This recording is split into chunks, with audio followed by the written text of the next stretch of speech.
મિત્રો, સ્વાગત છે અમારી યુટ્યુબ ચેનલમાં અને હું છું દિલીપ ગુજરાતી. મિત્રો, આપણે ઐતિહાસિક વિડીયો મૂકીએ છીએ, એના ઉપરાંત અંગ્રેજી વ્યાકરણના પણ વિડીયો મૂકીએ છીએ, કારણ કે ધોરણ 3 થી 8ના બાળકોને જે ઉપયોગી બની શકે. તો મિત્રો, આજે એક સરસ મજાના ટોપિક સાથે આવ્યા છીએ, મોડલ ઓક્ઝિલરીઝ. મિત્રો, મોડલ ઓક્ઝિલરીઝ આપણને આજે સમજવાના છે અને એના દરેક પ્રકાર એ આપણે શીખવાના છે.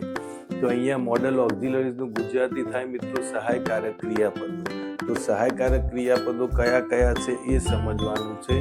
તો અહીંયા લખેલું છે કે જે સહાયકારક ક્રિયાપદો છે તો મુખ્ય ક્રિયાપદને સારી રીતે સમજવામાં આપણને મદદ કરે છે. હંમેશા મિત્રો સહાયકારક ક્રિયાપદો એટલે સહાય કરે છે, તો મુખ્ય ક્રિયાપદને સારી રીતે સમજવામાં સહાય કરે છે. હવે એ જે સહાયકારક ક્રિયાપદો છે કયા કયા છે? તો મિત્રો can, would, may, might, will, would, shall, should, must, ought, to. આવા સહાયકારક ક્રિયાપદો મિત્રો અંગ્રેજી વ્યાકરણની અંદર જોવા મળે છે. તો આ જે સહાયકારક ક્રિયાપદો છે એનો બેઝિક ખ્યાલ લેવાનો છે, જે ધોરણ 3 થી 8ના બાળકો માટે ખાસ ઉપયોગી છે. એમાં ધોરણ 3, 4, 5 માટે ખાસ, કારણ કે જે ટેક્સ્ટ બુક્સ આવે છે એની અંદર જો મોડલ ઓક્ઝિલરીઝના વાક્યો બધા આવતા હોય છે, તો બેઝિક આપણે સમજવાનું છે કે કેન છે તો કેનનો શું ઉપયોગ છે, કુડ, મે, માઇટ, આ બધા જ મોડલ ઓક્ઝિલરીઝનો ઉપયોગ જુદા જુદા પ્રકારે થાય છે અને એના નિયમો જુદા જુદા છે. અહીંયા લખેલું છે કે શક્તિ દર્શાવવા માટે, સંભાવના દર્શાવવા માટે, ફરજિયાતપણું દર્શાવવા માટે, અનુમાન દર્શાવવા માટે, વિનંતી, સૂચન, પસંદગી વગેરે જેવા મનોભાવ દર્શાવવા માટે મોડલ ઓક્ઝિલરીઝનો ઉપયોગ અંગ્રેજી ભાષામાં થાય છે. તો મિત્રો અહીંયા આપેલા છે can, could, may, might, will, would, shall, should, must, ought, to. તો આટલા સહાયકારક ક્રિયાપદો સ્ટેપ બાય સ્ટેપ આપણે શીખવાના છે અને ખૂબ સાદગી રીતે શીખવાના છે, જેથી કરીને ગ્રામ્ય વિસ્તારમાં રહેતા બાળકો પણ સારી રીતે ઘરે બેઠા એનો અભ્યાસ કરી શકે છે. તો અહીંયા જે સહાયકારક ક્રિયાપદો કોને કહેવાય? તો સહાયકારક ક્રિયાપદ જે છે તે હંમેશા મુખ્ય ક્રિયાપદને સારી રીતે સમજવામાં તેનો ઉપયોગ થાય છે. કયા કયા છે તો એ મેં લખેલા છે મિત્રો.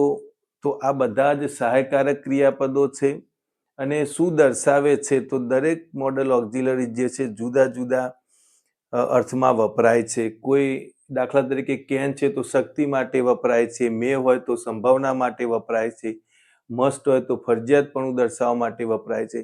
તો આ પ્રકારે દરેકના જુદા નિયમો છે જે આપણે સ્ટેપ બાય સ્ટેપ ભણવાના છે.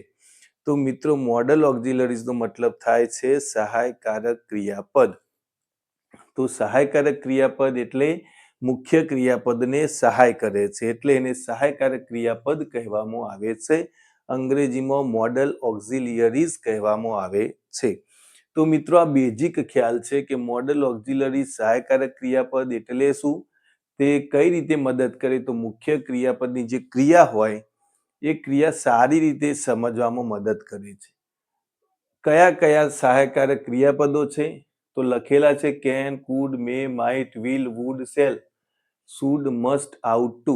આ છે મિત્રો એ સહાયકારક ક્રિયાપદો છે.